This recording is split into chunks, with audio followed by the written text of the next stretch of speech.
Mirë, jemi rikthyer në studio dhe do fokusohemi tek shëndeti, do flasim për një temë që shpesh herë prek shumë gra, por që mbetet tabu.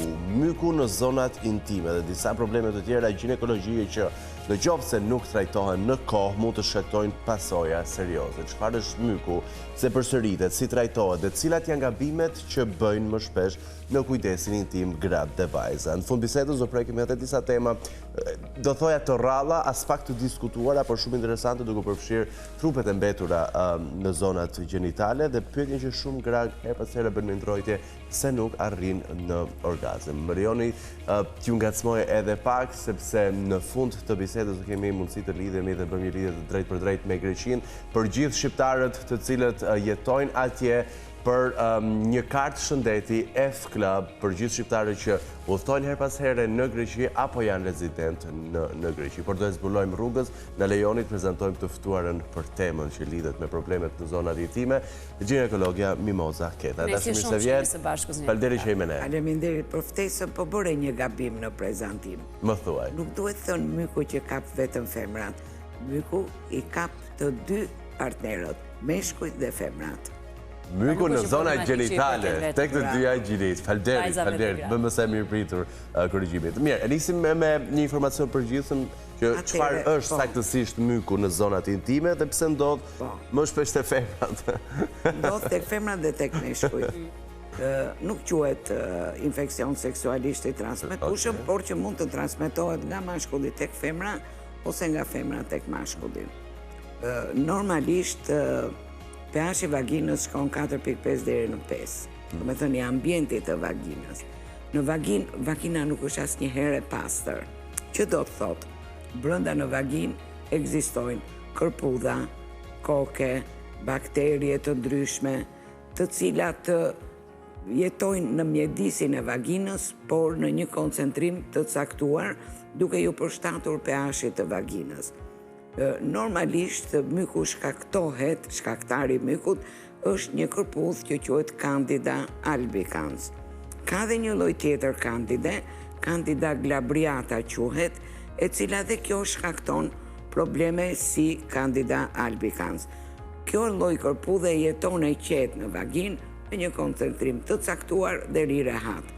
Në momentet e ndryshimit të pH-it të vaginës, kur mund të marrim një grua ose një mashkull mund të marrë antibiotik kur ndryshon nga raportet seksuale, sepse gruaja ka një ambient acid, ndërsa mashkulli ambient bazik, ndërsa në raportin seksual mund të ndryshojë pH i vaginës.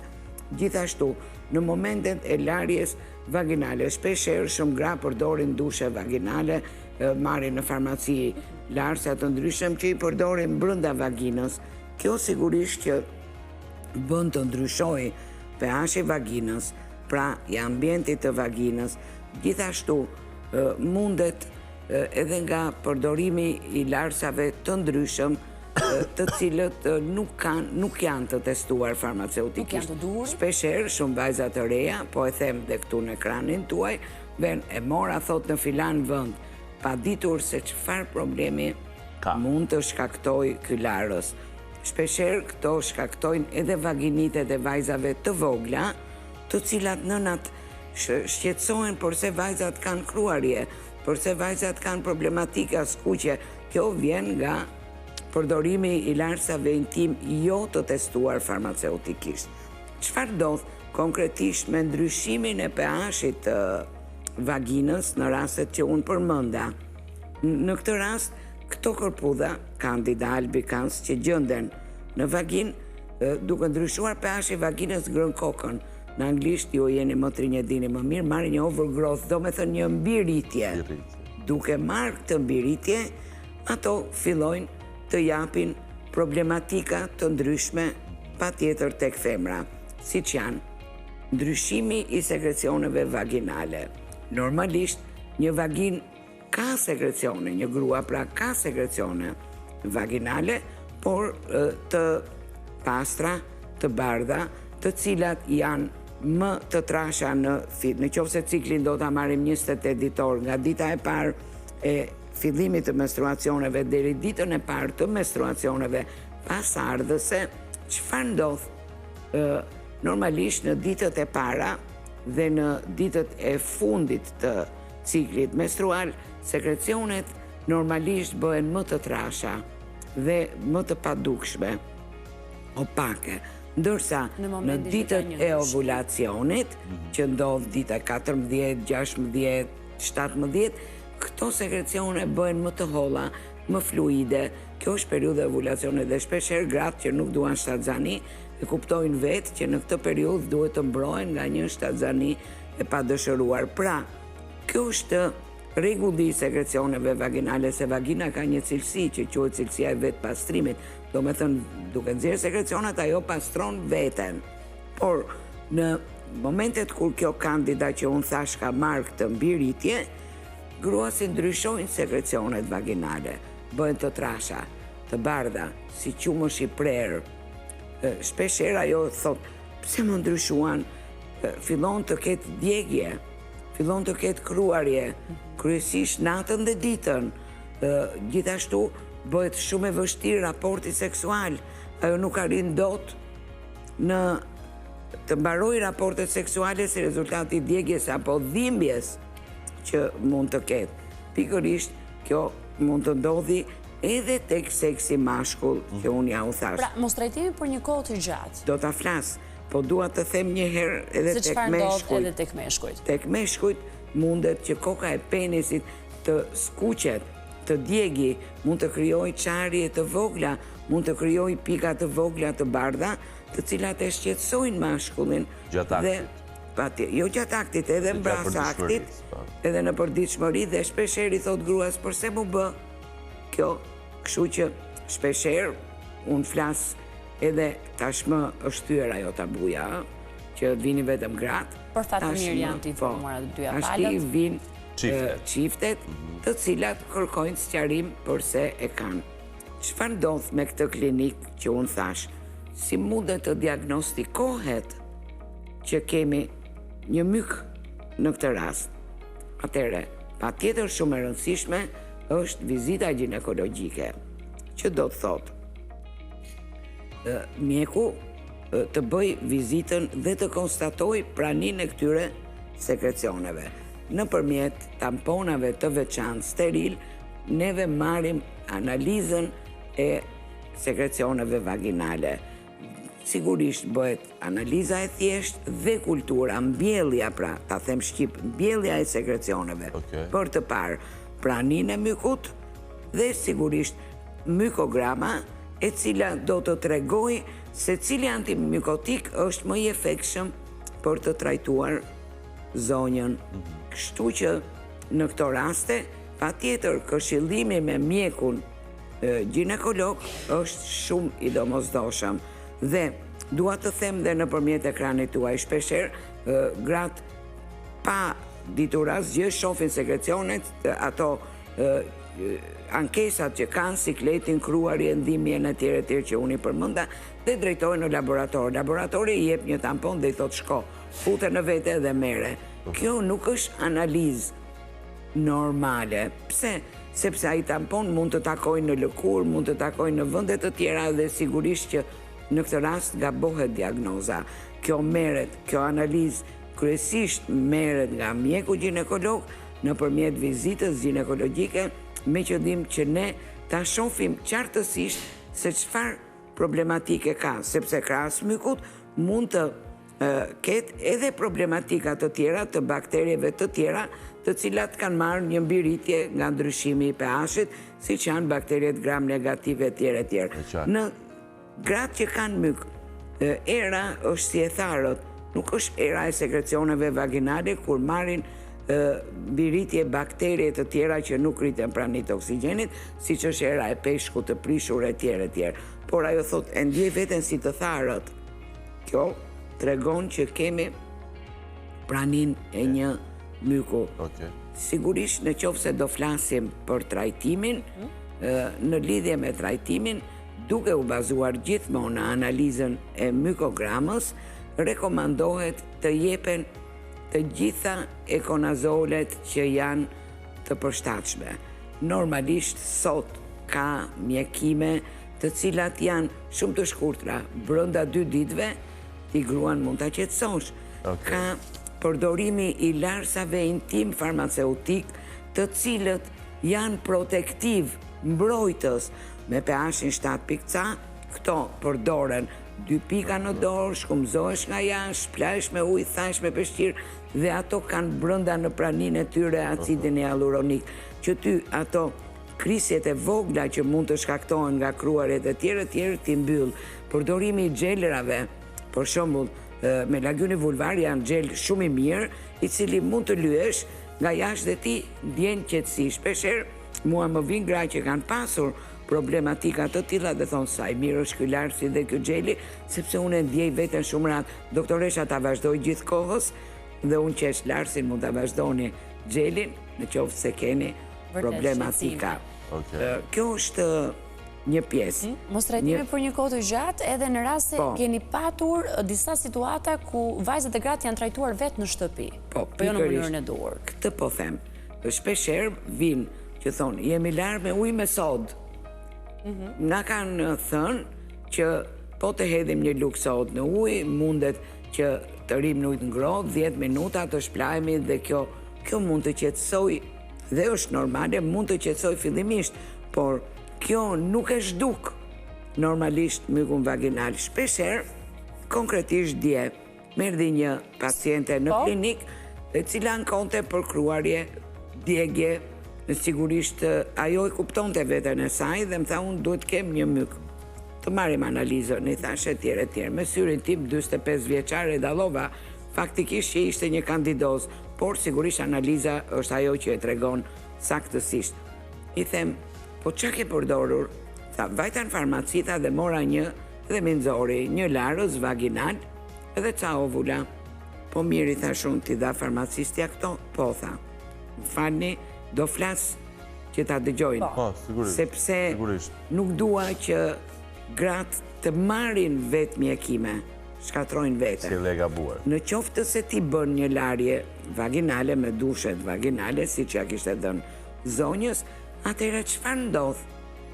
Prish florën vaginale, ti e shkatron më keq pH-in e vaginës. Dhe kështu që në vend që të vën vetulla, ne themin popullore nxjerrim syt. Kështu që kjo gjë nuk duhet normalisht të bëhet. Meqenëse zonja Greta, jemi pikërisht në këto vetë trajtime që gratë bëjnë në shtëpi. Do një rast ndoshta nga sugjerime që kishin dhënë më përpara nga mjekësia alternative. Atëre, unë në bisedën e mëparshme të tregova, po, ka ndodh në zonat rurale, po ndodh edhe në qytet. Kanë dëgjuar në media, sigurisht ato që flasin, sepse ju emisione televizive i bëni dhe për shikueshmëri, dhe normalisht ato... Ti bëjmë për shëndetin, por këshillat jepen të shumta në studio. Patjetër. Dhe çfarë bëjnë? Fusin hudhra në vagin, sepse hudhra vërtet, por ne rekomandojmë përdorimin e hudhrës në dietën e grave që mund të kenë myk. Pra përmes ushqimit. Po. Kur themi dietë. Ndërsa ato e fusin vaginal, gjë që i shkatron. Dhe këto janë cilat janë efektet, çfarë ndodh objekte që besin në vaginë, se s'dalin dot ato, ajo hudhra zbutet aty, dhe hajde pastaj ti bësh pastrim ta nxjerrësh. Kjo është një ranë.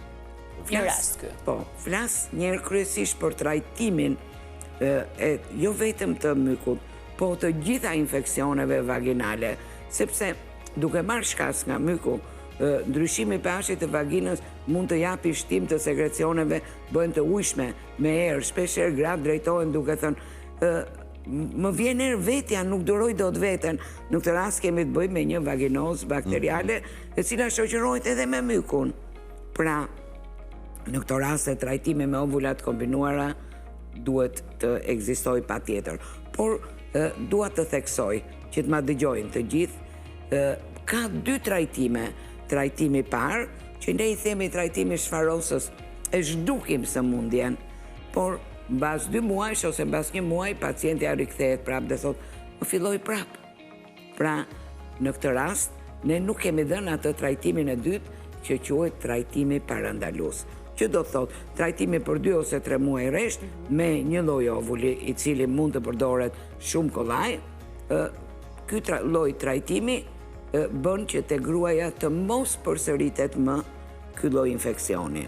Një pyetje tjetër që do t'ju lind te juve është, në qoftë se kjo grua që është trajtuar, vetë trajtuar, çfarë mund të ndodhi me një infeksion që nuk është trajtuar ashtu siç duhet? Sigurisht neve traktin riprodhues ndajmë në dy pjesë me një vizë kështu në mes. Pjesën e poshtme të traktit riprodhues, ku bën pjesë vulva, vagina, dhe pjesën e sipërme të traktit riprodhues, ku bën pjesë mitra, tubat, vezoret. Çfarë ndodh? Ky lloj infeksioni mund të kapi pjesën e sipërme të traktit riprodhues, duke dhënë ameksit, do me thënë një infeksion të vezoreve, të cilat kronicizohen dhe kur bëhen kronike është shumë e vështirë për t'i trajtuar.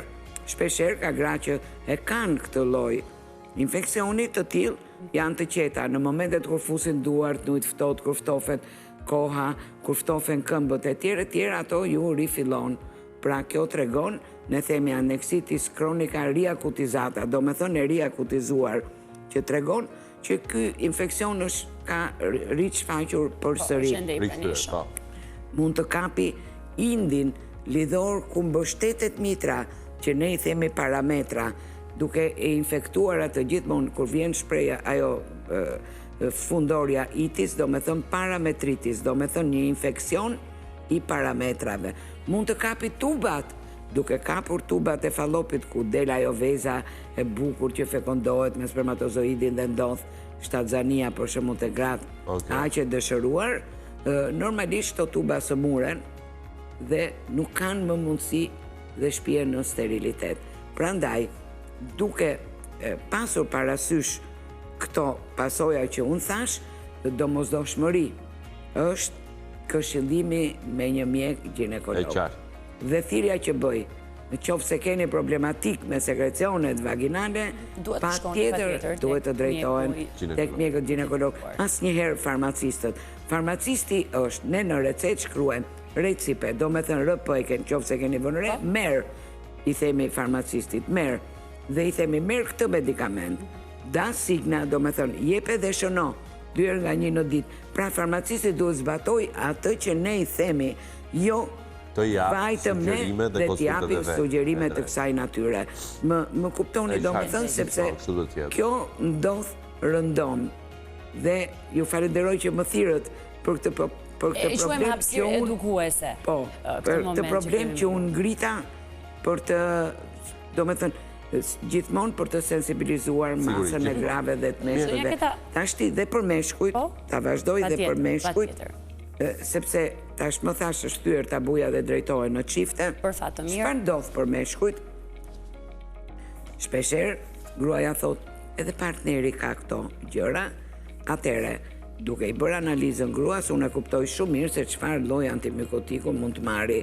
Neve rekomandojmë Larsa, që janë kastile për meshkujt, rekomandojmë kremra antimikotik për të lyer, sigurisht dhe tableta nga goja.